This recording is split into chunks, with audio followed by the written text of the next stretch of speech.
Part C of this question.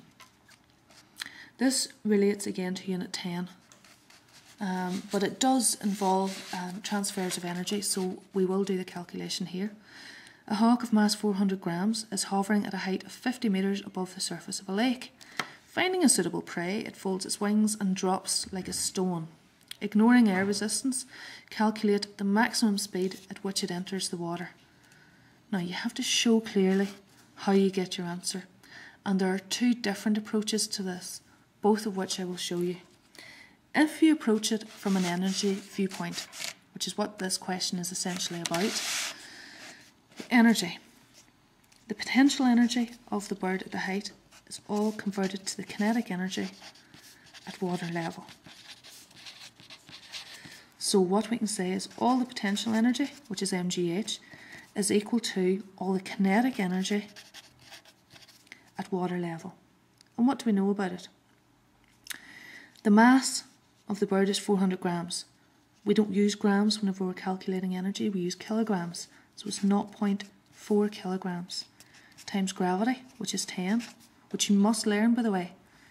Gravity is always 10.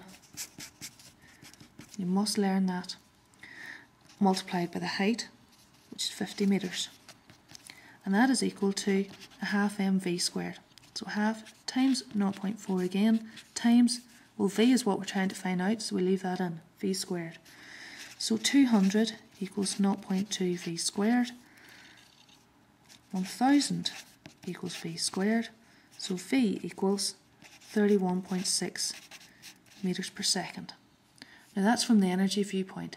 I said that there were two ways to calculate this answer, and the other one clearly links into the unit on motion. You could use your equation of motion. V squared equals u squared plus 2as. V squared is what you're trying to find. The initial velocity, which is u, well, it's dropping from a height, therefore the initial velocity is 0. Acceleration, which is gravity, is 10, and the distance, you're told, is 50 metres. So now put these values into your equation. V squared equals u squared plus 2as, and again you should have learnt that equation.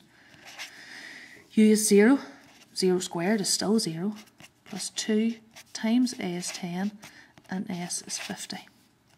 So v squared is, the 0 term disappears, 2 by 10 by 50 is 1000, so v equals 31.6 metres per second, the same answer as we had in the earlier method.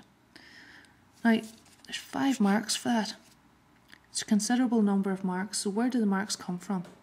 Well, in the mark scheme, they allocated 1 mark to this part, simply relating the potential energy with its equation to the kinetic energy with its equation. Then you get 2 marks for putting the values in correctly, remembering that you must use 0.4 instead of 400 grams. You then got a mark for getting to this point where 1000 is v squared, and then a mark for calculating the final answer. If you used the second method, a similar mark scheme was applied.